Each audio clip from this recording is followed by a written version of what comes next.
Could machines ever think as human beings do? Most people say not. You're not most people. Well, the problem is you're asking a stupid question. I am? Of course, machines can't think as people do.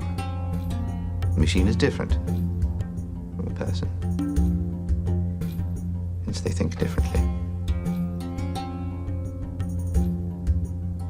The interesting question is, just because something thinks differently from you, does that mean it's not thinking?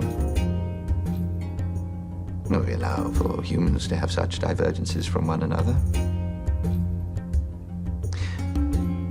You like strawberries. I hate ice skating. You cry at sad films. I am allergic to pollen.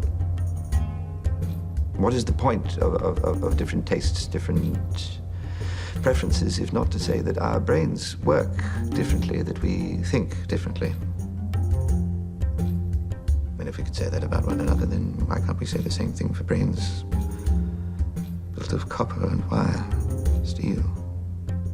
And that's this big paper you wrote. What's it called? The Imitation Game.